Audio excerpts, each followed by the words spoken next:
આવનારા તહેવારોની શાંતિપૂર્ણ ઉજવણી અને કાયદો વ્યવસ્થા જળવાઈ રહે તે દિશામાં સુરત શહેરના ભેસ્તાન પોલીસ સ્ટેશન વિસ્તારના આજરોજ પોલીસ દ્વારા ભવ્ય ફ્લેગ માર્ચ કાઢવામાં આવી હતી।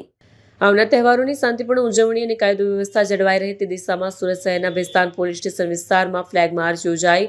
ફ્લેગ માર્ચનો મુખ્ય ઉદ્દેશ્ય આગામી તહેવારોની સિઝનમાં કોઈપણ પ્રકારની અનિચ્છનીય ઘટના ન બને તે વિસ્તારમાં શાંતિ અને સલામતીનો માહોલ સ્થાપિત રહે તે સુનિશ્ચિત કરવાનો છે। ભેસ્તાન વિસ્તારના મુખ્ય માર્ગો અને સંવેદનશીલ વિસ્તારોમાંથી પસાર થયેલા કાફલાનો હેતુ જનતામાં સુરક્ષાની ભાવના પ્રબળ કરવા અને અસામાજિક તત્વોને સ્પષ્ટ સંદેશ આપવાનો હતો કે કાયદાનો ભંગ કરનાર કોઈને પણ બક્ષવામાં નહીં આવે।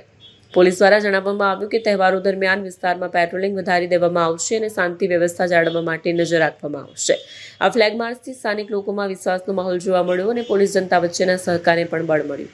કેમેરામેન હકીમ શેખ સાથે વસીમ હાસમીનો રિપોર્ટ, આઝાદ ન્યૂઝ, સુરત। આજરોજ પોલીસ કમિશનર શ્રી સુરત શહેર sector 2 sir DCB zone 6 sir ની સૂચના અને માર્ગદર્શન હેઠળ આગામી જે રમજાન માસ ચાલી રહ્યો છે એના અનુસંધાને કાયદો અને વ્યવસ્થા જળવાઈ રહે તે સારું ભેસ્તાન પોલીસ સ્ટેશન દ્વારા આજરોજ સના મિલથી એકતા ચોક જેવા સંવેદનશીલ વિસ્તારમાં ફ્લેગ માર્ચનું આયોજન કરવામાં આવ્યું।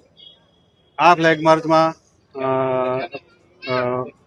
હું એસીપી જે ડિવિઝન પીઆઈ ભેસ્તાન એક 4 પીએસઆઈ 40 પોલીસ માણસોએ ભાગ લીધેલો। આ ઉપરાંત અમારી તમામ પીસીઆરએ પણ આ ફ્લેગ માર્ચમાં કાયદો વ્યવસ્થા જાળવવા માટેનું ભાગ લીધેલ છે અને ફ્લેગ માર્ચ કરવામાં આવેલ છે।